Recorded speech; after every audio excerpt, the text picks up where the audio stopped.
l'alchimie n'a généralement pas la réputation d'être un savoir rationnel.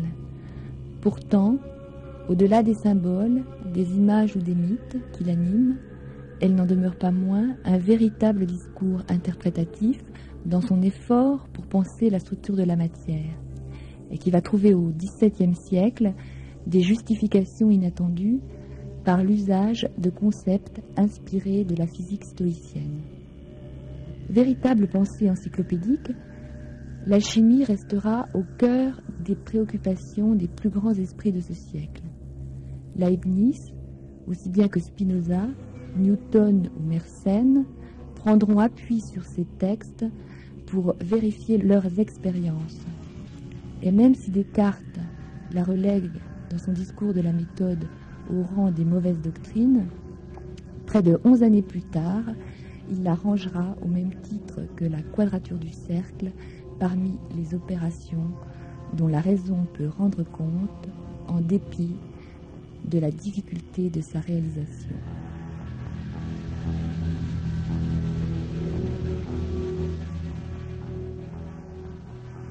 Bernard Joly. Ce qui m'a frappé quand j'ai regardé voici quelques années les textes alchimiques, c'était ce rappel constant que c'est de philosophie qu'il s'agit. Et c'était aussi le fait que les contemporains, les hommes du XVIIe siècle, comme Descartes, Leibniz, Spinoza et bien d'autres, semblaient ne pas mettre en doute qu'il y ait quelque chose de philosophique dans l'alchimie, même si ce quelque chose, ils le désapprouvaient. Donc il s'agissait pour moi de retrouver qu'est-ce qu'il y avait vraiment de philosophique dans l'alchimie et dans la dualité des deux principes, soufre-mercure. Il m'a semblé apparaître une remise en œuvre de la dualité stoïcienne, du principe actif qui est feu et air, et du principe passif qui est terre et eau. Et quelles circonstances ont rendu possible l'émergence d'une physique stoïcienne dans ces textes, à votre avis? Bon, à mon avis, il y a, je dirais, une contamination des textes alchimiques par le stoïcisme dès l'origine, c'est-à-dire dès la période gréco-alexandrine, les premiers siècles de notre ère, parce que la pensée stoïcienne se fait en recueillant toute une diversité de traditions philosophiques et religieuses diverses. Donc, parmi bien d'autres choses, un peu de stoïcisme se dépose dans l'alchimie, puis est véhiculé de texte en texte, et on oublie à ce moment-là que c'est stoïcien. Et lorsqu'au XVIIe siècle, au début du XVIIe siècle, déjà à la fin du XVIe, arrive une mode du stoïcisme, de la morale stoïcienne, mais aussi de la physique, alors des gens instruits, des médecins, qui ont lu Cicéron, Sénèque et d'autres, et qui sont alchimistes, disent mais c'est la même chose, ils s'y retrouvent sans s'apercevoir que en fait le stoïcisme était déjà dans leur doctrine.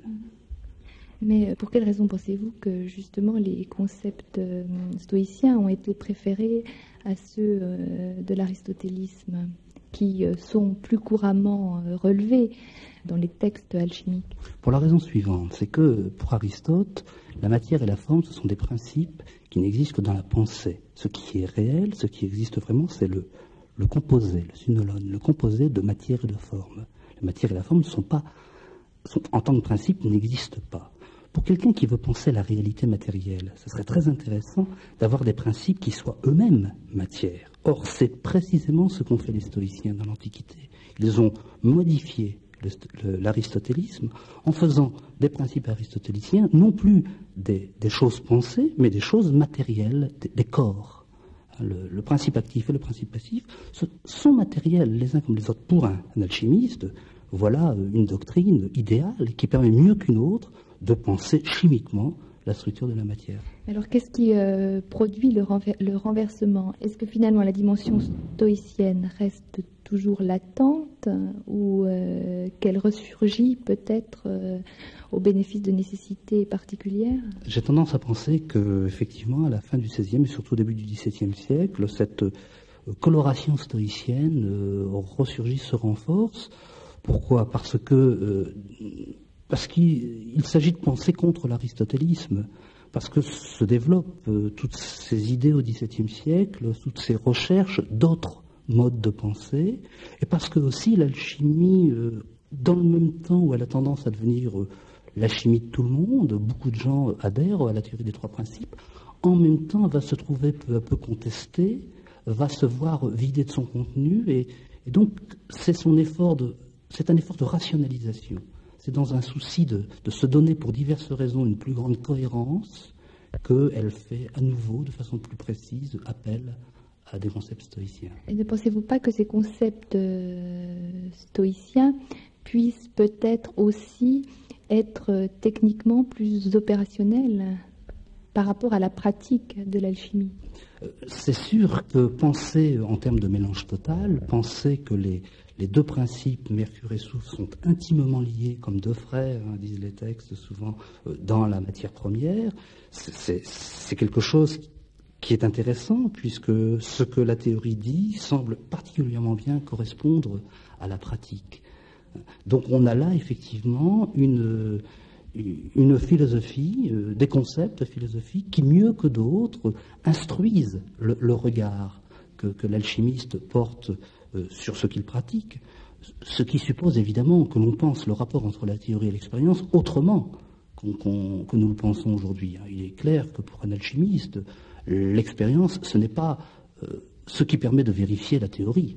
La théorie, elle est juste, on n'a pas besoin de la vérifier, c'est ce qu'on pense. Donc l'expérience, c'est la mise en œuvre, c'est le déploiement de la théorie. Donc l'alchimiste croit voir dans l'expérience ce qu'il a pensé, et les concepts stoïciens ont structuré sa pensée de telle sorte qu'il voit d'autant mieux, qu'il croit d'autant mieux voir, dans ce qui à nos yeux ne serait que des distillations indéfiniment répétées, des purifications progressives permettant l'apparition, entre guillemets, de la matière première. Mais est-ce que vous pourriez donner un exemple, disons, précis justement de la référence au concept stoïcien? Très précisément, un auteur comme Fabre parle d'un esprit qui vient du ciel, qui est un spiritus, qui correspond à un souffle, pour parler français, qui est fait de mélange de feu et d'air. Les stoïciens ne disent rien d'autre, c'est leur principe actif. Et cet esprit qui vient du ciel rencontre de la terre et de l'eau, et le mélange donne naissance aux métaux. Il y a une reprise d'une vieille tradition médiévale de la constitution des métaux qui est plus clairement que jamais exprimée en termes stoïciens.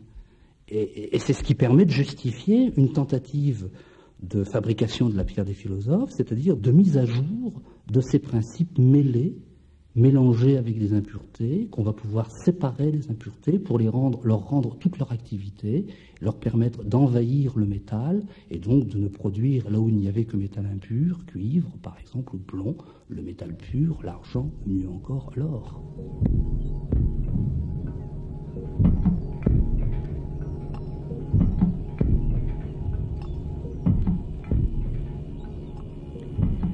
On ne peut donc nier que les métaux et les minéraux aient une semence à partir de laquelle ils se produiraient et croîtraient. Mais quelle est cette semence? Et par quel procédé se produit-elle dans la nature? Voilà ce qu'il faut maintenant rechercher.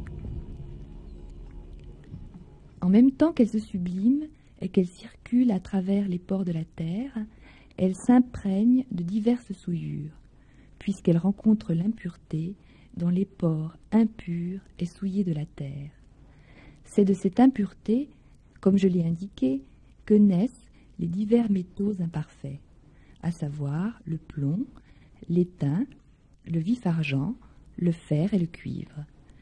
Mais si cette semence pure est enfermée dans des roches pures, elle se cuit en or et en argent grâce à sa propre chaleur naturelle et à la chaleur naturelle de la terre elle-même. Cette semence métallique occupe donc une position centrale dans les matrices des métaux, comme en des lieux où sont engendrés les métaux. C'est réellement la pierre des philosophes. Car c'est précisément à partir de cette réalité pure, et qu'une cuisson due à l'art rend encore plus pure, que s'obtient la pierre qui porte à sa perfection tout ce qui souffre un défaut. Manuscrit de Pierre-Jean Fabre, médecin royal, français, très réputé.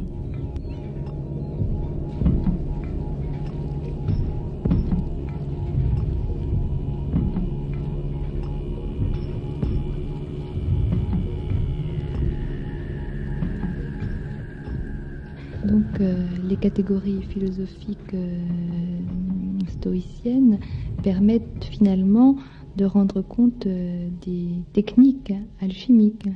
C'est cela. La théorie, de toute façon, en alchimie, mais comme dans, je crois, beaucoup d'autres domaines, vient après la pratique. Il y a eu des pratiques de laboratoire, des pratiques d'artisans, de métallurgistes, d'orfèvres, etc., qui permettent de produire des résultats réellement constatés, des résultats espérés.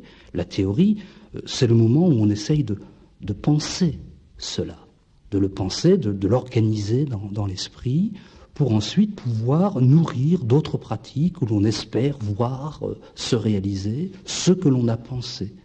Et d'une manière peut-être plus générale, qui dépasse peut-être un peu le cadre strictement de la pensée des stoïciens, qu'est-ce qui vous semble productif ou important ou particulièrement singulier du dialogue entretenu entre la philosophie et l'alchimie ?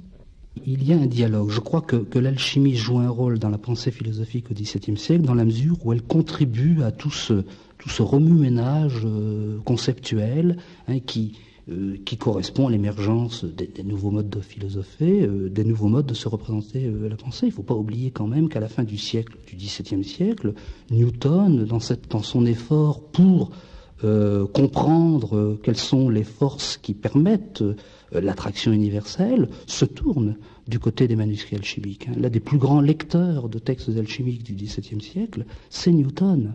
On a peine à imaginer aujourd'hui l'importance qu'a pu avoir dans l'œuvre de Newton la lecture de textes alchimiques.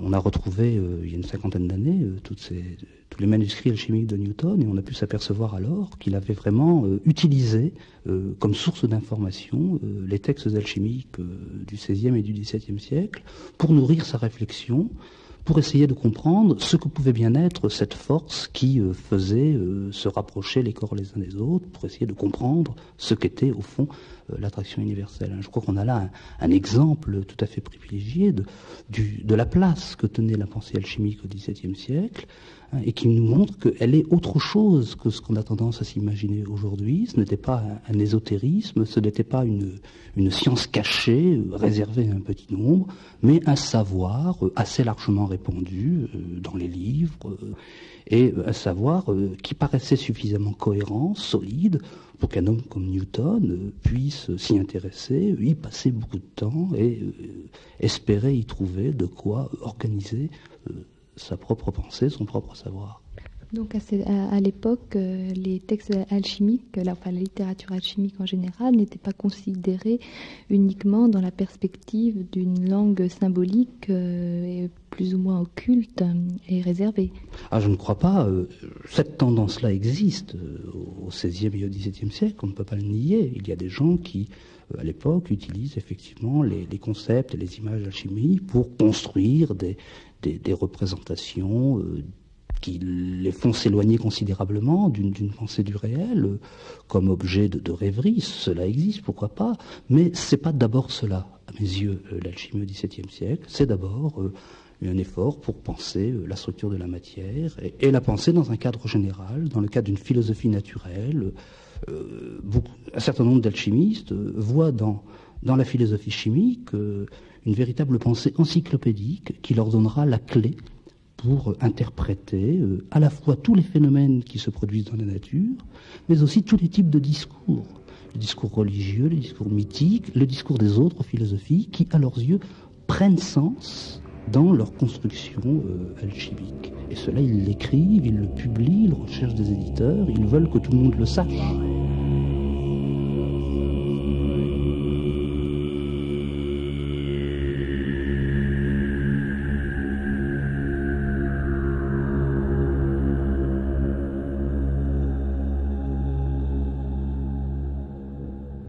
On n'a pas tout dit quand on a rapproché les symboles que nous donnons aux différents métaux et les symboles que nous lisons dans les livres d'alchimie.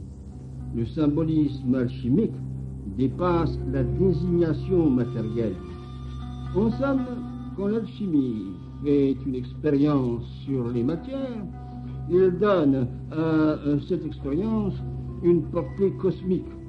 On peut bien dire que l'alchimie est d'abord une vision du monde. Gaston Bachelard.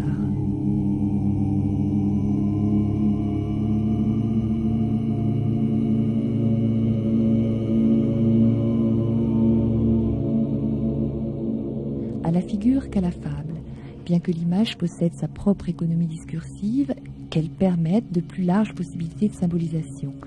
Elle ne va pas s'en poser de problème de représentation quant à la cohérence propre au savoir alchimique.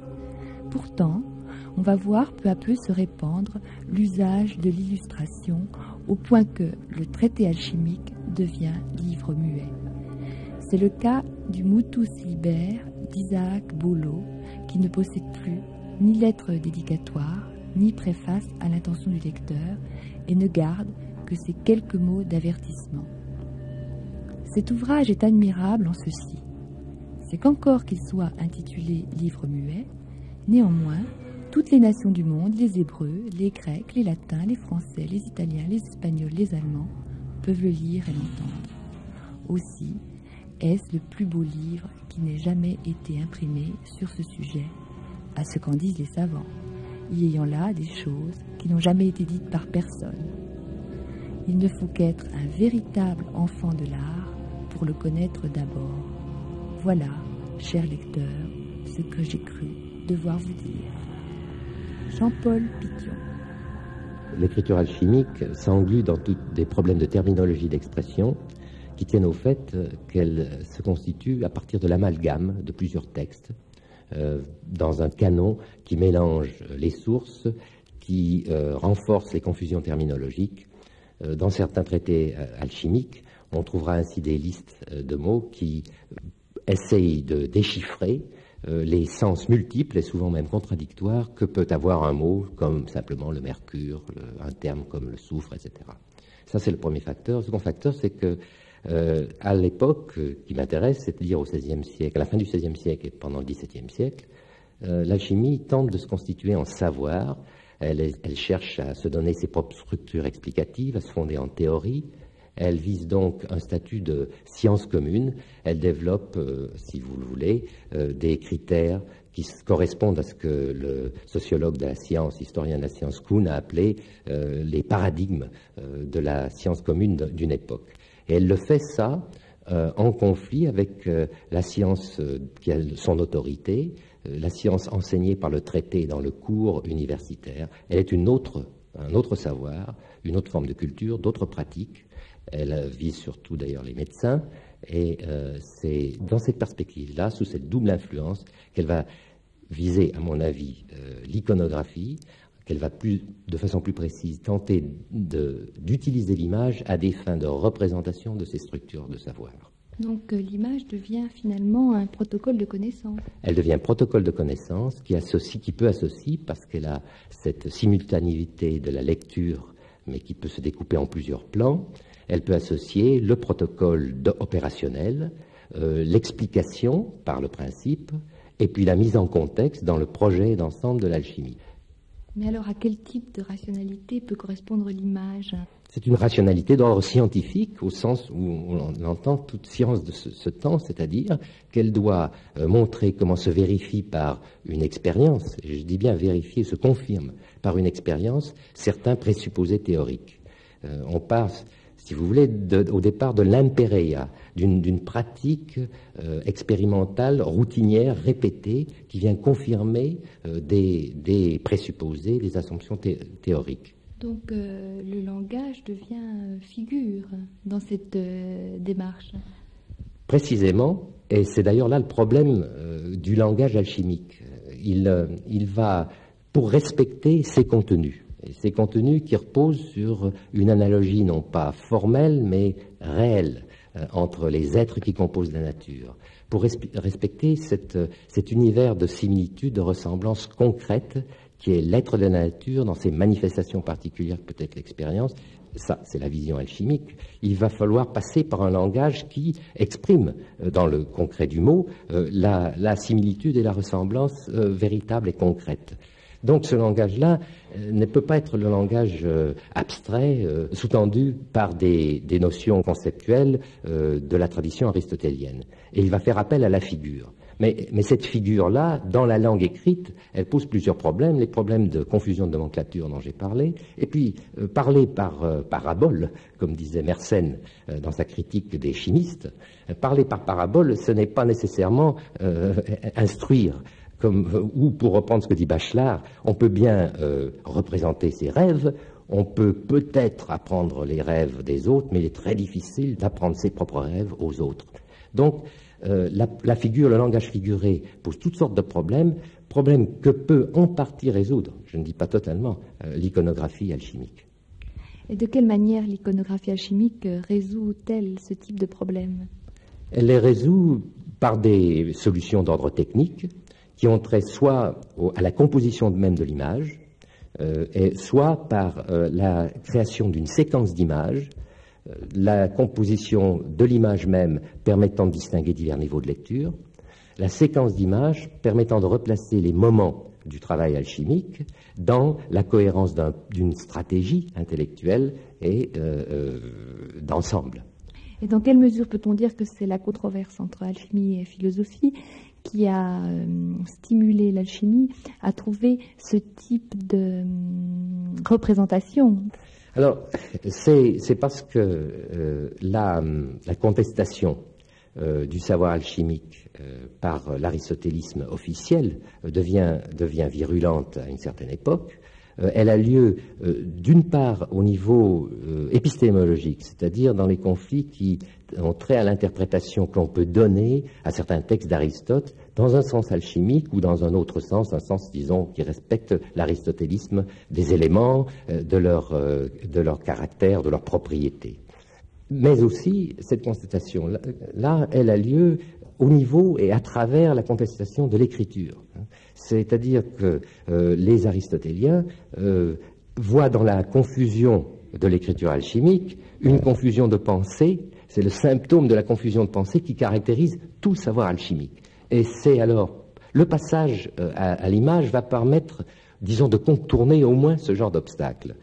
En même temps, il permet, bien sûr, de conserver à l'alchimie ce qui est son aspect secret, donc le plaisir esthétique de la lecture de l'image, qui est un éveil de la pensée, le jeu ludique, qui est associé aux pratiques expérimentales. Donc l'image, qui a toutes ces fonctions-là, je ne dis pas qu'elle a une fonction uniquement discursive, l'image qui a toute cette fonction-là joue un rôle, me semble-t-il, fondamental dans l'expression alchimique. Alors bien sûr, ces diverses fonctions sont multiples, elles se superposent, les solutions techniques qu'elles impliquent sont très diverses, et je m'intéresse spécialement à ce qui est l'aboutissement d'un certain cheminement de la fonction de l'image dans un livre très célèbre et en même temps très peu connu, qui est le livre muet, le Mutus Liber, livre en images, uniquement en images, première bande scientifique dessinée qui paraît à La Rochelle en 1677. Il s'agissait alors, d'une certaine façon, de vulgariser un certain savoir qui était lié à des pratiques spécifiques. Tout à fait. Vulgarisation de ce savoir, d'abord au sein d'un milieu assez restreint, le milieu de praticiens, des médecins, des pharmaciens, des chimistes de l'Ouest. Plus généralement, bien sûr, parce que ce langage est un langage universel, il y a une prétention à ce que cette vulgarisation-là s'adresse à, si j'ose dire, l'université chimique qui transcende les frontières, les établissements, etc. Pensez-vous, ou peut-on considérer que peut-être ce recours à l'image ait pu, d'une certaine façon, participer au fait que l'alchimie puisse devenir une science plus occulte? Bien sûr, parce que justement parce que l'image a toutes ces fonctions-là, et pas uniquement la fonction descriptive ou de représentation de contenu précis de savoir, parce qu'elle parle directement, parce que d'autre part son traitement esthétique, la reprise par écho de certaines formes, d'image en image, crée un niveau de lecture secondaire. Une certaine distorsion symbolique. Oui, la distorsion symbolique va bien sûr aussi renforcer la mystique de l'alchimie. Surtout que dans certains types d'images, qui sont comme des sortes de précipités de tout le savoir alchimique, l'hermétisme est tel qu'il est même au fond plus aigu et plus difficile à décrypter que l'hermétisme qui naît de la confusion des mots, simplement. Mais peut-on, disons, supposer qu'au moment de la constitution de ces livres, il y a eu une espèce d'alphabet, une espèce de grammaire, plus ou moins réfléchie ou plus ou moins intuitive, qui se soit alors élaborée, et dans quelle mesure ne peut-on pas voir à travers donc la convergence d'un certain nombre d'éléments, peut-être aussi un certain nombre de représentations extérieures à l'alchimie et bien antérieures à la constitution même de ces livres. Mais bien sûr, c'est évident au niveau du lexique, si je peux le dire, si on peut appliquer, il faut le faire avec beaucoup de prudence, ces termes bien précis de la linguistique et une lecture de l'image. Au niveau de la linguistique, si vous voulez, au niveau des graphèmes, bien sûr qu'il y a là emprunt à un vocabulaire qui est un vocabulaire très souvent hétéroclite, qui a toutes sortes de ce qu'il appelle toutes sortes de significations, parce qu'il renvoie à des traditions culturelles très mêlées, bien que d'ailleurs, dans l'évolution de l'image alchimique, et ça c'est particulièrement net au niveau du Mutus Liber, on voit disparaître peu à peu l'allusion, l'utilisation plutôt de figures très complexes et hiéroglyphiques, et puis dans un second temps se diminue l'emploi, l'appel à la figure mythologique, et qu'il y a dans le Mutus Liber, dans la mesure où le livre emploie un vocabulaire des graphèmes qui visent une expression spirituelle, ce sont en fait des figures, des éléments chrétiens. D'autre part, il est bien difficile de parler d'une syntaxe. Enfin, par syntaxe, entendons-nous bien. Par syntaxe, il faut entendre une certaine forme de composition, une mise en découpage en plan, une mise en relation qui peut être implicite ou qui peut être délibérée. Et je crois que on passe d'une syntaxe par application successive, par surimposition de divers schèmes hérités de toutes sortes de traditions, au début du XVIIe siècle, à la fin du XVIIe siècle, à une syntaxe beaucoup plus claire, par la distinction des plans, par la mise en valeur d'une forme de représentation, d'une figure par exemple, par la distinction entre divers types de figures, le contraste entre objets naturels, objets symboliques, personnages, et par l'organisation de l'espace même. Le dépouillement de l'espace permet d'ailleurs une lecture beaucoup plus simple, si j'ose dire, en tout cas beaucoup plus didactique. Plus la figure est surchargée, moins elle se lit clairement, moins sa syntaxe est apparente. Je voulais simplement ajouter du point de vue de la syntaxe ce qui me semble important dans le cas de certains ouvrages alchimiques, notamment l'Atalanta Fugiens de Mayer et le Mutus Liber d'Isaac Bolo, c'est que au fond, c'est pas tellement la forme de l'énoncé dans sa représentation graphique qui est important, mais c'est la façon dont ces énoncés sont articulés dans un texte. Et la grande découverte, si j'ose dire, d'Isaac Bolo dans son Mutus Liber, c'est qu'il crée un texte à partir d'énoncés qui ont une fonction tout à fait précise, qu'il les articule dans un ensemble de chapitres, de sections, etc. Et l'emploi de la bande dessinée, notamment, permet de créer des espèces de syntagmes graphiques qui énoncent pas à pas la démarche de l'expérimentateur et qui la ponctuent par une explication symbolique, c'est-à-dire par une représentation des principes qui sont mis en œuvre et qui donc ont fonction d'explication. Intégrer cela dans une série de chapitres qui découpent l'œuvre selon le travail de l'alchimiste, ça, c'est vraiment un projet pédagogique. Et il est d'autant plus remarquable que finalement, il peut se passer des mots. Donc, peut-on dire que, dans une certaine mesure, le projet philosophique se substitue et s'achève dans un projet pédagogique et devient une allégorie de la connaissance. Tout à fait, tout à fait. Je crois que c'est ce qui se passe, en effet. Que cette évolution ne soit pas linéaire, qu'elle ait ses temps forts et ses temps faibles, qu'elle ait des retours en arrière. Mais c'est cette tendance-là, qui me semble-t-il, est un des éléments de l'évolution interne de l'alchimie. Et l'évolution interne de l'alchimie, comme je l'ai dit, répond bien sûr à des exigences d'ordre social et intellectuel, à son instauration en tant que savoir.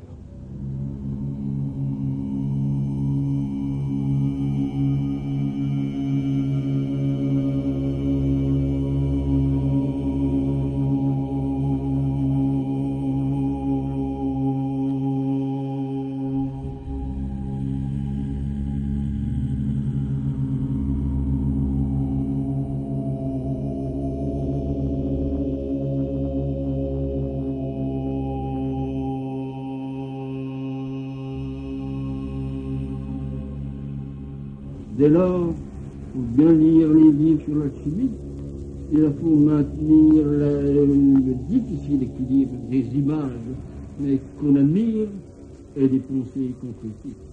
Le difficile équilibre de l'enthousiasme pour les larges vues sur le monde et le scepticisme pour les soi-disant résultats scientifiques. Gaston Bachelard.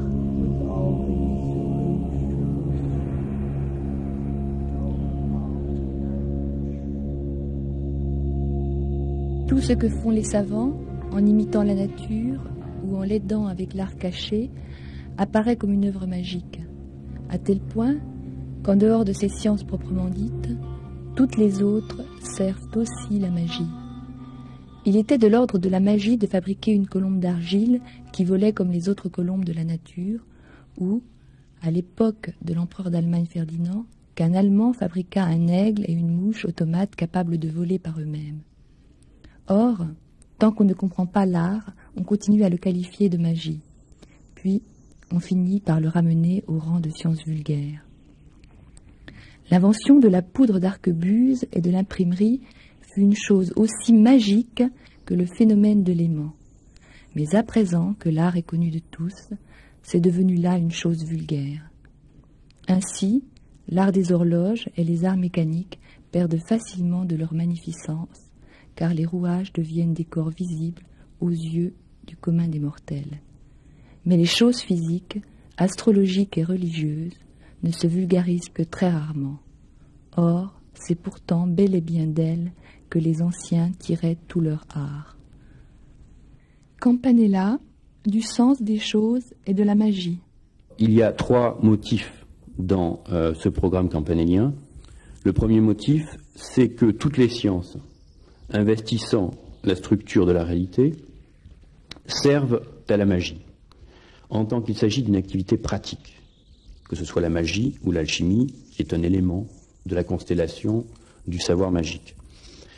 Une activité pratique qui transforme la nature en s'insérant dans le jeu de ses lois par des moyens techniques qui sont capables d'opérer en elle. Voilà le premier motif.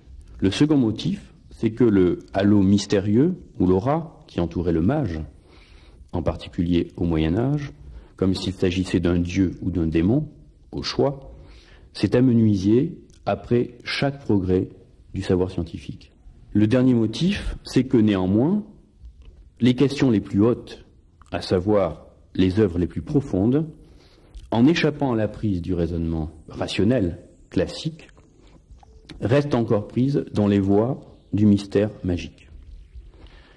Alors, il s'agit donc là d'une voie de revendication de la valeur de la magie, et donc de l'astrologie et de l'alchimie, qui ne sont et qui ne peuvent être que des compagnes inséparables du savoir renaissant. Apparue en Occident dans les premiers siècles de notre ère à Alexandrie, l'alchimie va se développer sous des formes aussi diverses que variées dans le monde gréco-alexandrin, chez les penseurs arabes à l'époque médiévale, également à la Renaissance, jusqu'au XVIIe siècle, qui est le moment où elle va s'éteindre. Ainsi, les plus grandes figures de la pensée à travers les âges se retrouvent bien souvent associées aux grandes œuvres alchimiques. Quel type de lecture philosophique peut-on faire des textes alchimiques Charles Aluni? Il s'agirait plutôt de recentrer la place, le rôle de la magie et de l'alchimie dans le discours philosophique, en particulier, évidemment, à une époque précise, avec sa fonction épocale, à savoir la Renaissance. Donc il s'agit également de représentations et de visions du monde qui sont en jeu. Absolument. Alors cet enjeu, cet envoi de représentation du monde, évidemment, il n'est pas né à la Renaissance, qui est l'époque qui nous occupe maintenant. Il provient de très loin et d'une façon souvent difficilement repérable. Alors je fais allusion ici plus exactement à ce qu'on peut appeler l'hermétisme. Alors il faut être clair. Bien sûr, aujourd'hui, pour nous, hermétisme est associé à des termes comme occultisme. Et donc irrationalité. Absolument. Il ne s'agit pas du tout d'hermétisme en ce sens-là, en un sens, disons, vulgaire, entre guillemets, tel qu'il peut circuler aujourd'hui. Hermétisme renvoie à Hermès Trismégiste. Alors, l'identité de ce personnage fantastique, et souvent fantasmatique, est complexe. C'est un dieu égyptien, qui sera identifié par les Grecs au dieu Thoth, qui était le secrétaire d'Osiris, qui est le grand scribe, l'inventeur de l'écriture, et par la suite des arts et des sciences. Lorsque nous parlerons d'hermétisme, et la Renaissance n'aura de cesse de faire revenir à la surface cet hermétisme, il faudra entendre un ensemble de textes qui a pu circuler au cours des siècles, depuis l'époque hellénistique. Alors ce corpus traitait de différents savoirs et s'étendait à l'ensemble des connaissances, dont le maître était évidemment Thoth, ce fameux dieu de l'écriture. À la fois, il s'agit d'écrits portant sur l'astrologie, sur la médecine, sur la magie, sur l'alchimie, sur la philosophie et sur la théologie. Alors Trismégiste signifie 3 fois très grand, parce que le don du dieu Hermès pour les Égyptiens puis pour les Alexandrins était que sa parole, lui qui était le maître de l'écriture et des mots et de l'articulation du langage, sa parole avait cette puissance, cette possibilité de produire dans la réalité ce qu'il désirait. D'où, effectivement, l'image du mage. En fait, ce qui est décisif ici, c'est la rencontre de références aux sciences occultes dans les traités philosophiques. Par exemple, la création des âmes dans un écrit du corpus intitulé le Choré Cosmou renvoie à une opération alchimique. Et inversement, on a des éléments philosophiques, on retrouve des éléments philosophiques dans les traités occultes eux-mêmes. Et c'est cette interpénétration qui est fondamentale. Le corpus hermétique, mais la Renaissance aussi, considérera l'homme un peu comme un feu qui avive, qui dompte la terre par son œuvre, et qui, défiant les éléments et fréquentant les démons, se mélange aux esprits pour tout transformer, modelant ainsi des visages divins dans la nature. Eh bien, l'homme est de toutes les choses stables, ce feu absolument instable, qui les brûle et les consume toutes, qui corrode tout pour le faire renaître. Et alors, la spécificité encore de cet homme, c'est qu'il n'a pas de visage, parce qu'il prend tous les visages, il n'a pas de forme, parce qu'il dissout toutes les formes, pour renaître en chacune. Néanmoins, la chose est compliquée, complexe, puisqu'il s'agit de faire ses comptes avec la théologie, avec le passif du Moyen-Âge, avec l'immobilité de ce monde hérité. Donc on sombrait ainsi dans le relativisme, c'est-à-dire que la place de Dieu étant remise en question dans son rapport à l'homme, l'homme sombrait également peut-être à la fois dans un certain relativisme au moment même où il acquérait une nouvelle puissance. Absolument, et en ce sens c'est peut-être le caractère relatif qui était extrêmement difficile à vivre, à supporter dans la sérénité. Il faut peut-être apporter une précision à cette centralité de l'homme dans le cosmos à la Renaissance, qui s'arc-boute un peu sur ce que le corpus hermétique avait déjà donné de la place de l'homme dans l'échelle des êtres. À savoir que ce n'est pas tant le fait que l'homme soit l'être au centre de l'univers qui importe, mais c'est surtout le fait que l'homme peut s'exorbiter, en quelque sorte, sortir de l'orbite des sphères fixes du monde aristotélicien, et s'exorbiter du règne des formes, d'être le seigneur de sa propre nature par son absence de nature propre. Et le fait de ne pas avoir de nature, d'être un point de liberté totale, fait certes que tout le monde des formes est assujetti à l'homme. Qu'il peut dépasser ce monde, néanmoins, aussi bien dans le sens d'une dégénération vers le démoniaque, que dans le sens ascensionnel du divin supra-intellectuel. Et c'est cette tension qui est profondément angoissante pour l'homme de la Renaissance.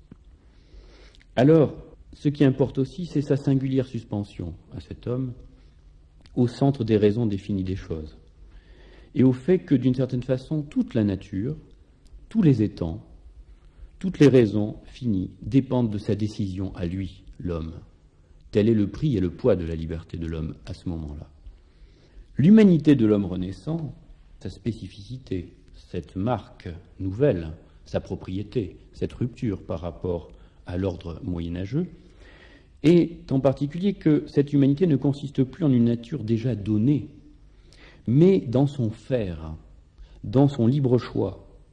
En ce sens, il sort, exorbité et exorbitant, des cadres du réel. Donc il y a la dimension d'activité. Absolument. Le fait pour lui de n'avoir pas de visage l'amène à consister entièrement dans son œuvre, dans son œuvrer. Et cette œuvre est sa décision des choses et sur les choses.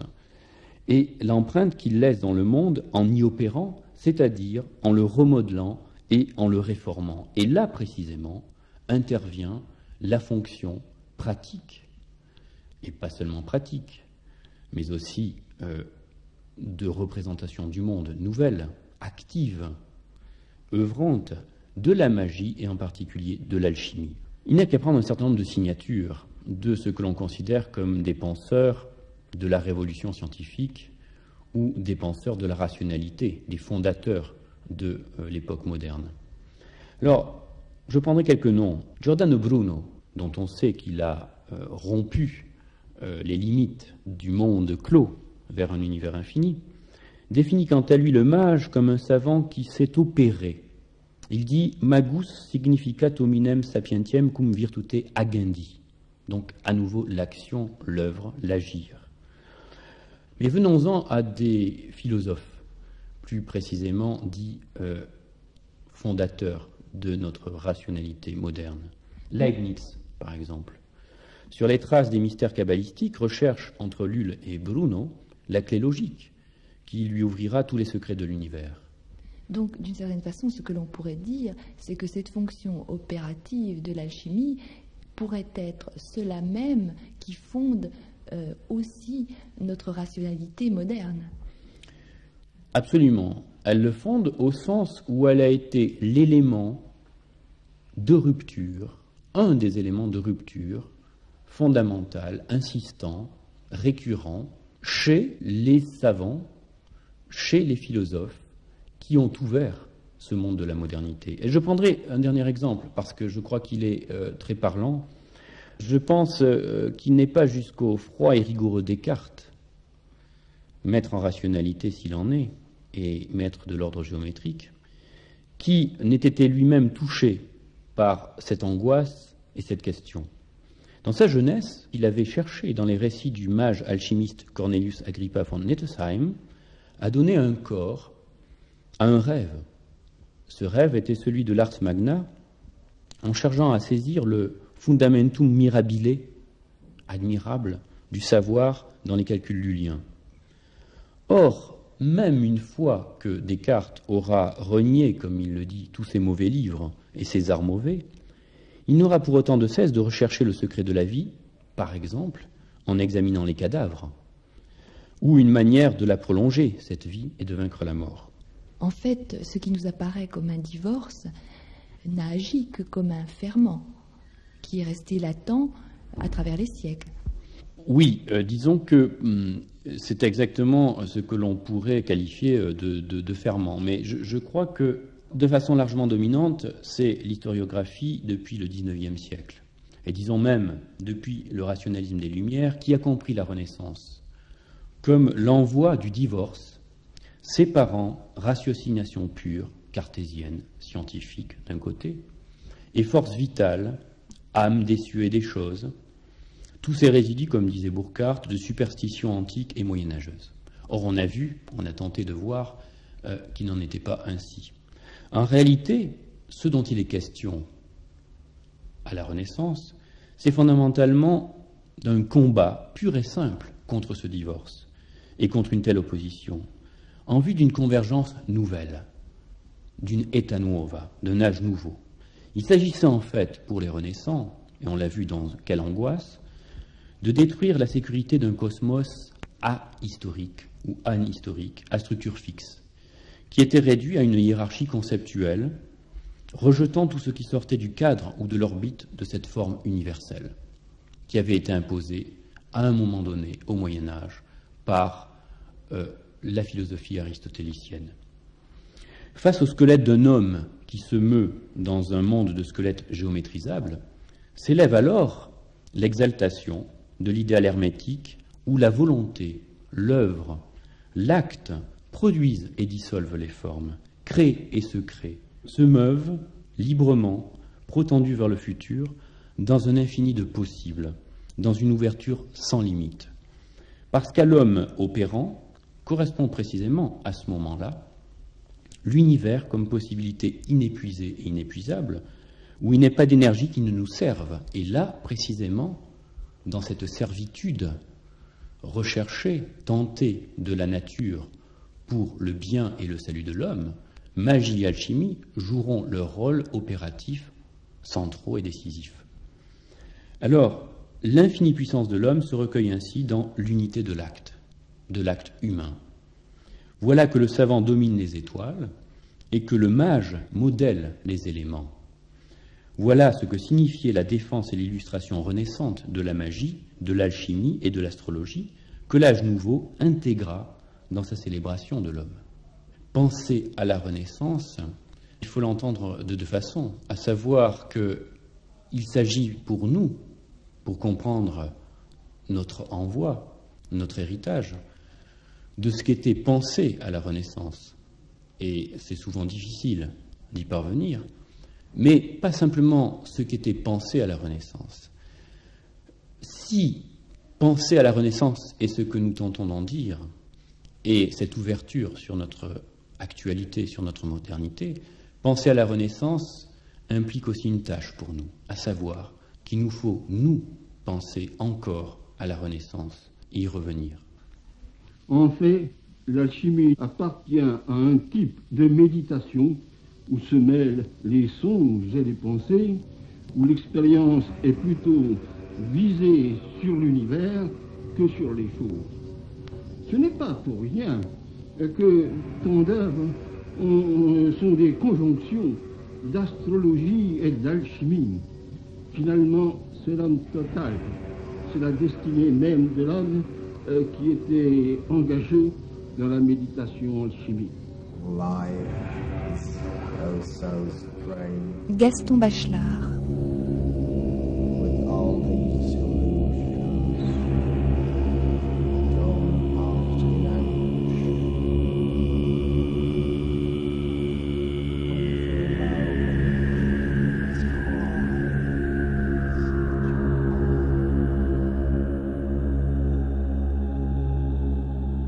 Tycho Brahe, dont l'histoire des sciences n'avait finalement retenu que la qualité de ses observations patientes, qui allaient permettre de rassembler toutes les données de l'astronomie moderne et ainsi préparer la voie à Kepler, s'est également intéressé à l'alchimie dans de nombreux travaux bien souvent ignorés.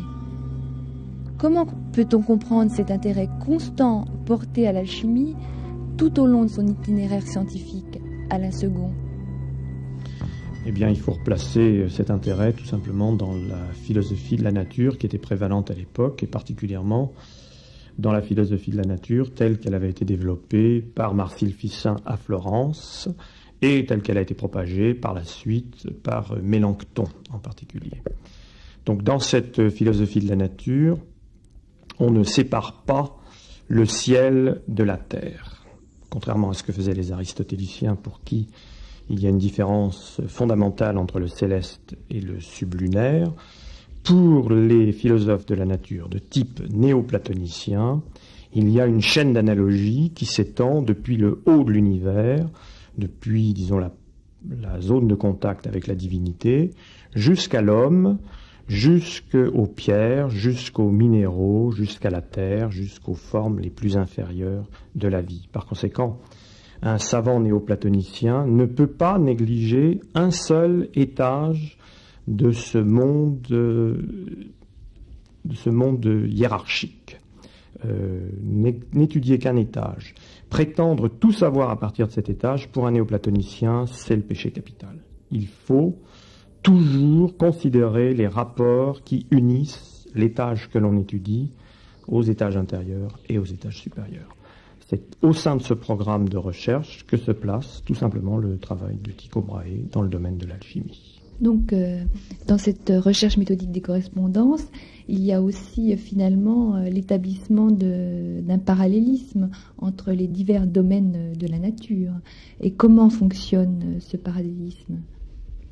Oh, le parallélisme est gouverné par le système des analogies.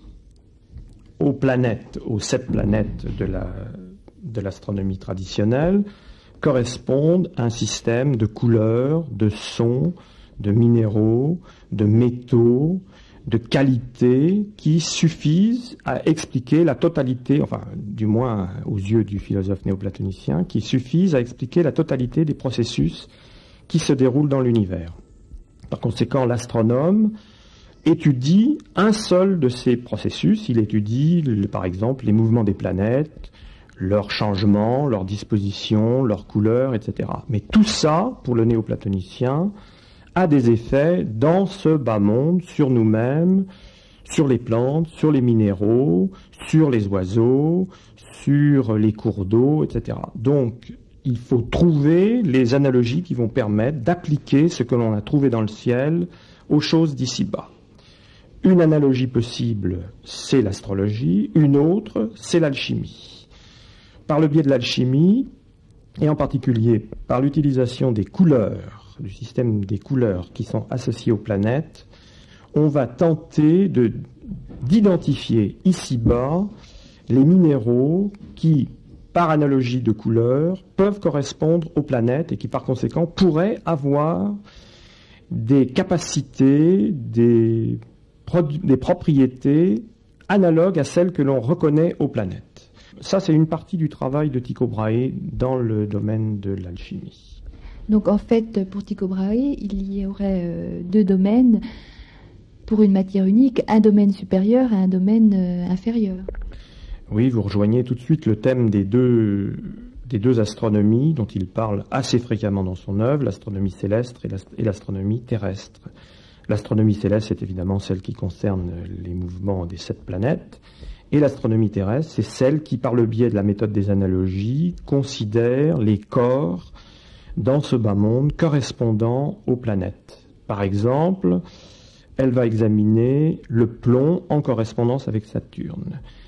Et comme on sait que Saturne est la planète la plus lente, la plus lourde, la plus difficile à supporter, on va donc imaginer que le plomb est le métal, et de fait, c'est non seulement le métal le plus vil, mais c'est aussi le métal le plus lourd que l'on connaisse à l'époque.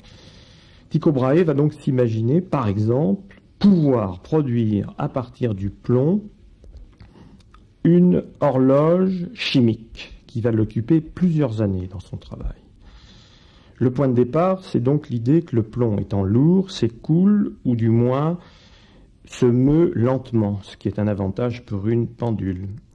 Son idée sera donc de créer, à partir de plomb grillé et très soigneusement broyé, transformé en poudre, de créer une sorte de sablier qui lui permettrait d'améliorer la précision de ses horloges. Puisque vous savez qu'à l'époque, au XVIe siècle, un des principaux problèmes qui se posent à l'astronome, c'est la précision des horloges. Il va passer plusieurs années à essayer de mettre au point un sablier de plomb. Évidemment, sans grand résultat. Mais ce qui semble très important dans la démarche de Tycho Brahe, c'est un certain rapport à la matière. C'est-à-dire qu'à partir du mouvement des astres, on va tenter de rechercher une certaine logique de la matérialité.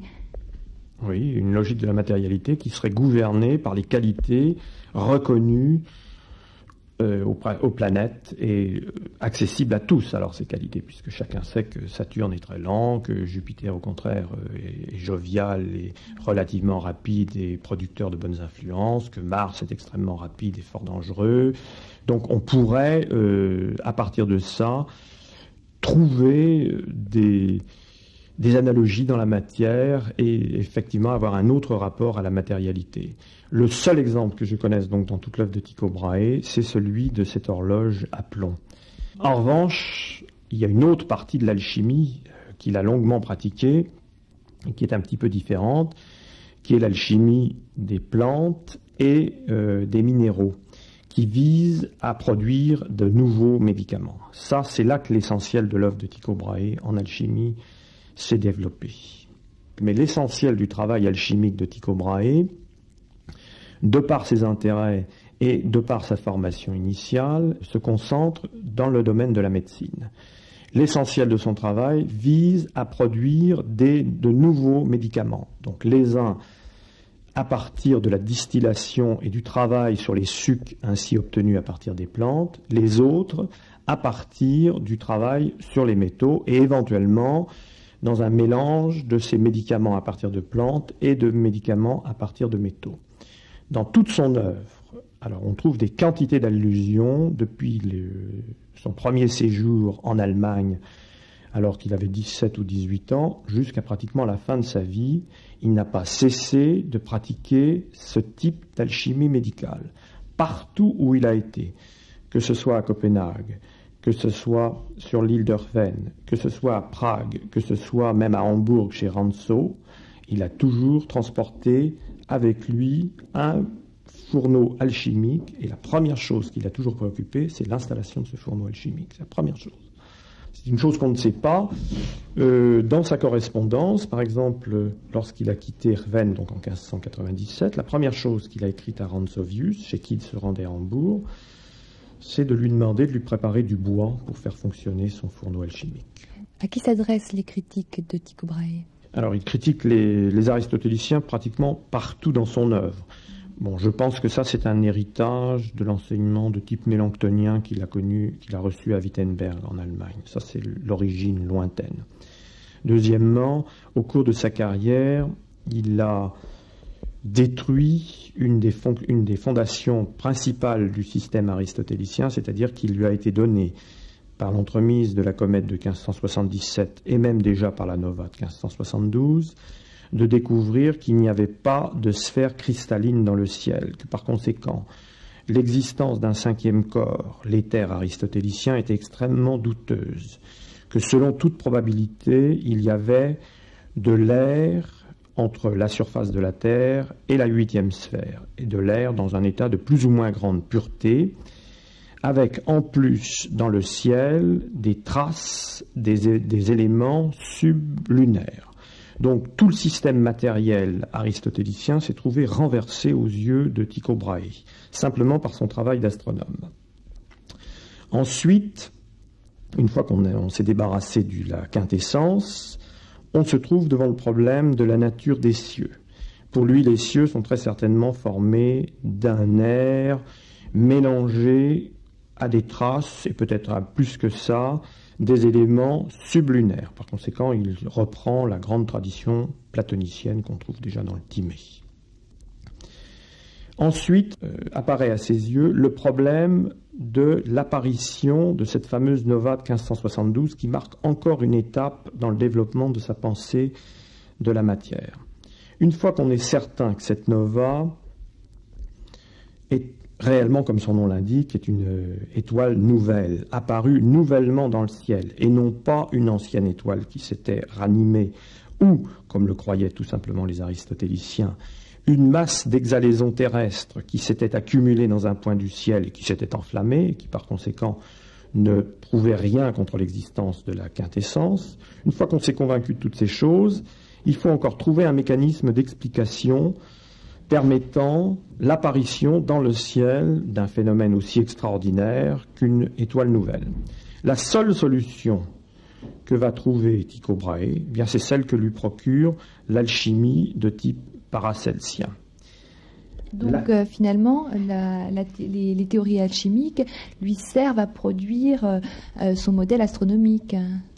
Il y a deux choses. Le modèle astronomique, c'est quand même les explications de type géométrique et dynamique qui permettent d'expliquer les mouvements des planètes. Ça, c'est une chose. Derrière ce modèle, il faut quand même un substrat de type physique. Et c'est dans ce domaine, le substrat de type physique du système tychonien, que l'alchimie joue un rôle, je crois, assez important, même, je dirais, très important.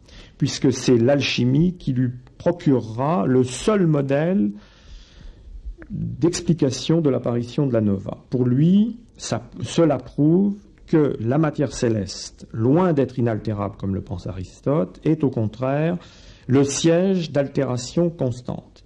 Si donc elle est le siège d'altération constante, il faut supposer qu'elle est le siège de mélanges qui se font et se défont, exactement comme nous le voyons, la matière se mélanger, se faire et se défaire dans le creuset de l'alchimiste. C'est ça l'origine du lien indissoluble entre astronomie et alchimie chez Tycho Brahe.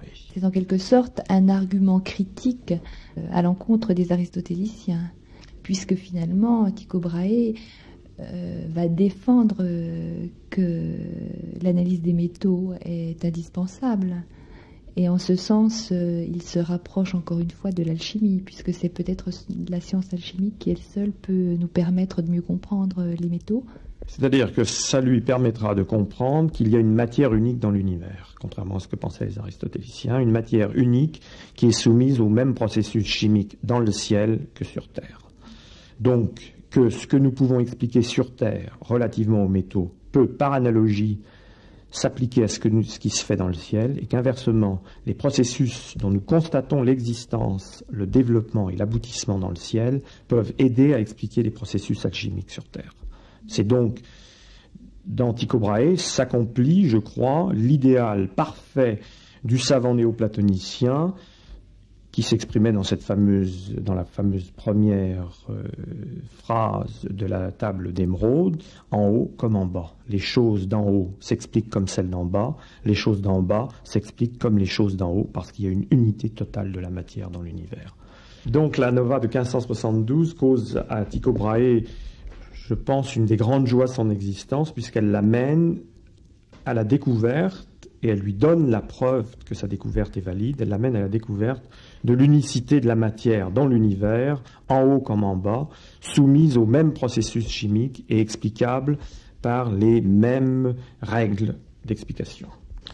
Alors, ces explications sur la nova de 1572 ne seront connues que très tard, puisque le volume des Progymnasmata dans lequel ces travaux sont publiés ne sera publié qu'en 1602. Juste après sa mort par Kepler. Donc on ne peut pas dire que les résistances aux travaux de Tycho Brahe soient dues à son explication de la supernova. Inversement, ces travaux alchimiques sont conservés dans le secret. En général, il observe la discipline de l'arcane, c'est-à-dire qu'il n'écrit au sujet de l'alchimie qu'à quelques correspondants choisis. D'ailleurs, il le dit sans arrêt, il n'est pas bon que tout le monde connaisse ces choses-là. Et il l'a pratiqué toute sa vie. Donc on ne peut pas dire que les problèmes qu'il a pu connaître soient dus directement soit à ses positions sur la nova de 1572, soit à ses travaux alchimiques. Ces problèmes au Danemark, puisque c'est de cela dont nous parlons pour l'instant, sont essentiellement dus à son arrogance nobiliaire qui l'a amené à se mettre en conflit avec tout le reste de la noblesse danoise et à perdre à la fin son protecteur qui était le roi. Comment peut-on comprendre finalement cette espèce de réserve de sa part envers ses travaux alchimiques? Il y a une raison très simple, c'est une raison d'opportunité. Lorsque vous vous mettez à faire de l'alchimie des plantes et que vous commencez à extraire des sucs, etc., avec pour but de produire des métaux, vous vous heurtez instantanément à la conspiration des médecins. Les médecins danois n'acceptaient pas qu'un noble, en plus grassement privilégié et hautement subventionné par leur roi, vienne marcher sur leur plate-bande. Quand en plus ils apprennent que ce noble donne ces médicaments, car un noble évidemment ne peut pas vendre, alors leur rage n'a pas de borne. Et c'est le deuxième parti anti-ticonien. Le premier c'est les nobles, le deuxième c'est les médecins.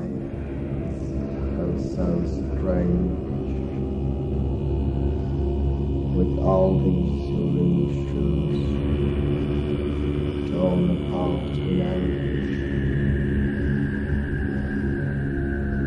when for a moment Pythia's cry slit your eyes with a blinding gleam of madness. With all these illusions torn apart in anguish, for a moment, Pythia's cry slit your eye with a blinding gleam of madness.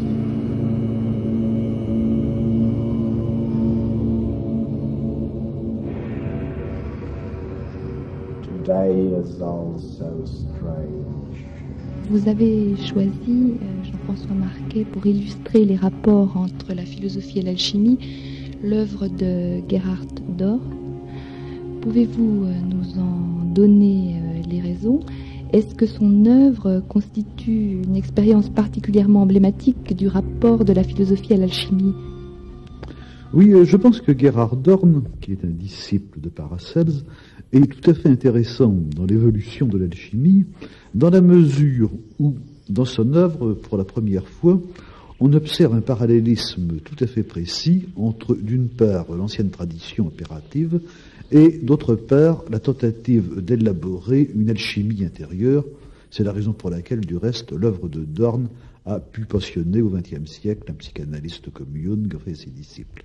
Et ce double projet, opératif et mystique, s'inscrit sur le fond d'une conception du monde et de Dieu qui élabore une sorte de mythe de la création, une sorte de mythe théogonique ou cosmogonique, dont on retrouvera les derniers échos dans les grandes philosophies de l'idéalisme allemand, Schelling et Hegel par exemple, à travers Böhm qui a été, je crois, très fortement influencé par Dorn.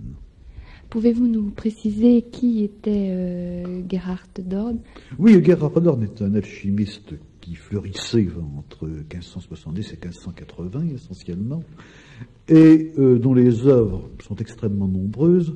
Plusieurs d'entre elles ont été rassemblées dans le premier volume du Theatrum Chemicum, ce vaste corpus de textes alchimiques paru au début du XVIIe siècle, et ce sont autant de tentatives de penser le mythe alchimique à partir de textes canoniques, ceux d'Hermès Trismégiste, notamment la fameuse table d'Émeraude, ceux de Tritème également, et également le récit biblique, le récit de la Genèse, que Dorn a commenté à plusieurs occasions.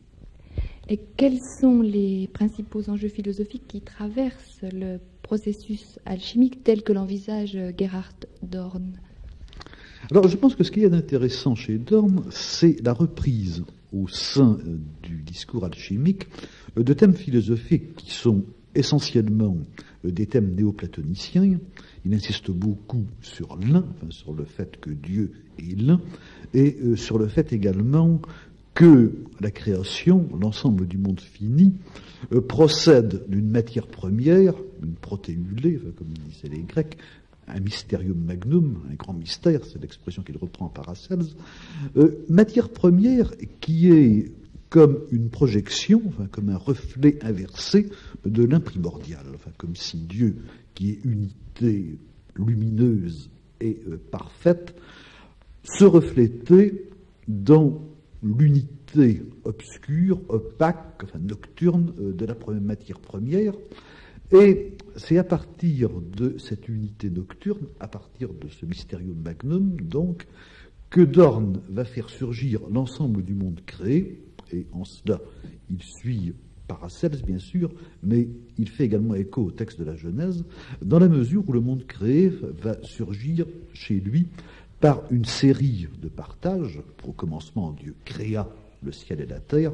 Cela veut dire, pour Dorn, au commencement, Dieu a divisé le mysterium magnum, il a divisé l'opacité indéterminée de la matière première, et il l'a articulé en deux termes, le ciel et la terre, qui sont l'un à l'autre comme le mâle et la femelle, enfin comme l'agent et le patient, comme la forme et la matière.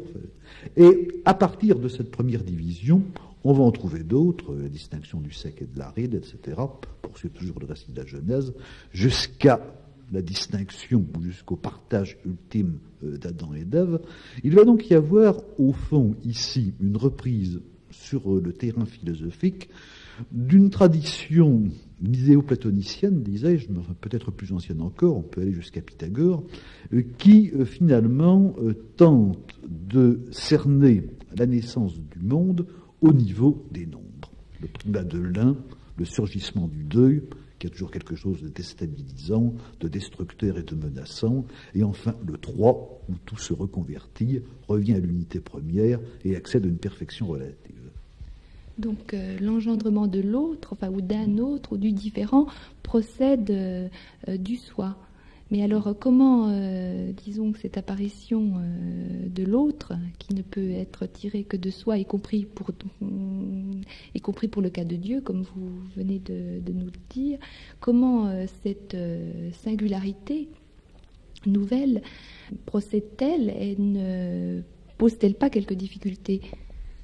Elle pose une difficulté certaine dans la mesure où cette seconde unité, celle de la matière, enfin celle du mysterium magnum, est en elle-même porteuse de mal. Dès que l'altérité apparaît en même temps la possibilité de la maladie, enfin la possibilité de la mort, la possibilité du non-un. Être en bonne santé, enfin être en forme, c'est avant tout être un. À partir du moment où il y a un autre, à partir du moment où l'on est deux, surgit un écart, surgit une disjonction, surgit ce qui est le principe du mal. Il y a donc une nécessité qu'avaient déjà souligné d'ailleurs les néoplatoniciens et qui avait été reprise au XVe siècle par Marcille Ficin. Il y a une nécessité pour ce qui procède de se retourner vers sa source, c'est-à-dire de passer finalement du binaire au ternaire, ou en termes plotiniens, de la procession à la conversion. C'est ce que disait déjà Marcille Ficin, la première créature, l'ange en l'occurrence, qui fait deuil avec le Créateur, doit se reconvertir vers Dieu, recevoir de lui l'illumination qui le forme. S'il s'en détourne, comme l'a fait Lucifer, il échoua à l'informité, il échoua au mal, et par conséquent, on entre dans une situation de disjonction qui est la marque même d'un monde mauvais ou d'un monde qui, comme dit Dorn, est celui de la vie brève. Ainsi, l'unité entre deux termes procède ou doit nécessairement recourir à un troisième terme qui doit être, disons, l'agent liant. Oui, alors là, nous entrons dans le domaine proprement alchimique, dans la mesure où, comme nous l'avons dit tout à l'heure, l'action créatrice de Dieu est d'abord une division. Il sépare le ciel et la terre, l'un et l'autre. Mais entre ces deux éléments surgit en effet quelque chose qui est comme le vestige de l'unité indifférenciée primitive, quelque chose qui est comme le désir mutuel que ces deux termes fixes, le ciel et la terre, éprouvent enfin l'un pour l'autre. Et sur le plan alchimique, ça va correspondre à ce que l'on appelle le mercure, de même que les deux éléments fixes, le ciel et la terre, correspondaient au soufre, le soufre lumineux d'en haut, ou le soufre, le feu obscur et ténébreux, enfin d'en bas. Et ces deux éléments, donc, disjoints, vont apparaître comme conjoints l'un à l'autre par cet élément qu'on peut appeler le mercure, que Dorn appelle également l'anima, en posant le soufre supérieur comme identique à l'animus et le soufre inférieur comme identique au corps, corpus. Mais il va de soi que l'anima, ou le mercure, se trouve du coup placé chez lui dans une position tout à fait inconfortable. Elle peut aller vers le haut, elle peut également aller vers le bas, et elle ne peut jouer sa fonction dans l'univers, elle ne peut opérer ce rôle de conversion dont nous avons parlé tout à l'heure, que dans la mesure justement où elle se convertit vers le pôle céleste, vers le soufre supérieur, qui est l'expression directe de l'unité, étant bien entendu qu'elle peut également virer vers l'autre sens, qu'elle peut également se diriger vers le soufre inférieur, ce qui constitue la racine même de la chute. Donc il y a un mauvais binaire. Il y a un mauvais binaire, c'est le binaire justement qui veut persévérer comme tel et qui ne veut pas se reprendre ou se résorber dans l'unité. Et aux yeux de Dorn, la source et l'origine du monde élémentaire, c'est précisément la faute de Lucifer, Lucifer qui, se faisant, est devenu Satan. Lucifer était la première créature, le plus beau des anges, comme dira le poète. Il aurait dû rester justement tourné vers Dieu, il aurait dû rester repris dans l'unité, en se posant comme tel, en reposant donc le binaire ou la disjonction qui avait été conjuré à l'origine. Il a suscité ce monde de la quaternité, qui est le nôtre, et qui est un monde éclaté, déchiré, maladif. Et qui correspond à la chute, finalement, ou à la perte du sens spirituel. Qui correspond effectivement à la chute, étant bien entendu néanmoins que, selon Dorn, cette chute est un accident. Après tout, elle aurait très bien pu ne pas avoir lieu. Et le fond de la Terre, ou le centre de la Terre est en or, comme dira Zarathustra. Chez Dorn, c'est un peu la même idée. Au fond, l'homme et la nature, en son fond, demeurent bonnes, demeure saine, simplement du fait de la chute luciférienne, s'y est trouvé mêlé un élément ténébreux, un élément binaire et un élément donc morbide que la tâche de l'alchimiste, justement, ou la tâche de l'homme spirituel, de l'homme intérieur, sur un autre plan, est d'abolir. Nous vivons dans un monde fondamentalement bon, mais accidentellement mauvais. La tâche de l'alchimiste dans son laboratoire, ou la tâche du croyant, qui veut sauver son homme, c'est précisément d'éliminer ces ténèbres externes ou internes et de nous rendre en quelque sorte à la pureté de notre nature initiale. Alors comment procède-t-il ? Disons que dans la mesure où le monde où nous vivons est un monde fondamentalement confus, mélangé de bien et de mal, finalement, mélangé de pur et d'impur, la tâche de l'alchimiste sera tout d'abord une tâche négative. Il faudra, autant que possible, éliminer l'impur et garder le pur. Mais avant cette élimination, il y a une opération plus primordiale encore, qui est en quelque sorte ce qu'on appelait, en termes alchimiques, la séparation. Autrement dit, du fait de la chute, les trois termes que nous avons évoqués tout à l'heure, l'animus, l'anima, le corps, ces trois termes ont été en quelque sorte avalés par le corps ou subordonnés par lui. Dans notre état actuel, l'esprit et l'homme, l'animus et l'anima, sont, pour ainsi dire, contractés dans le corps, dans une position éminemment inconfortable, et qui les empêche surtout de se manifester comme ce qu'ils sont. Alors, Dorn nous montre, dans un premier moment, l'homme et l'esprit, animus et anima, se séparant du corps, allant boire ensemble à la fontaine d'amour, et s'unissant en un unique être androgyne, en quelque sorte, qu'il appelle mince, l'esprit, pourrait-on dire. Et dans une étape suivante, c'est la cinquième étape de cette espèce de pèlerinage initiatique, corpus, le corps qui initialement avait été laissé en plan, qui était tout à fait désorienté devant cette union à laquelle il restait totalement étranger d'animus et d'anima, eh bien corpus, le corps, est lui aussi recueilli, il est lui aussi récupéré, il s'unit à l'esprit, aux mens régénérés, et il compose avec eux, enfin, ce que Dorn appelle le wir unus, un homme unique, enfin un mâle unique, où tout l'élément volatile, féminin, a été fixé, absorbé, et où l'on a affaire à quelque chose, donc, qui est au plus près de l'unité primitive. Donc on peut voir en quelque sorte dans l'opération de purification des métaux, oui, une sorte de métaphore pratique de ce qui doit se passer spirituellement. Tout à fait, ce sont effectivement deux processus parallèles dont Dorn décrit l'évolution en 7 étapes, et ce schéma sera repris quelques dizaines d'années après par Jacob Böhm dans une orchestration beaucoup plus grandiose, c'est-à-dire que l'homme et l'esprit commencent à se donner ce que j'appellerais une mauvaise incarnation, enfin une incarnation fausse. Ce sera ce que Böhm appellera le centrum naturae. Les 3 premières étapes du processus spirituel ou du processus alchimique seront essentiellement des étapes de purification. L'homme et l'esprit se dégagent de cette première corporéité, de cette première fixation, et retrouvent leur liberté, leur volatilité initiale.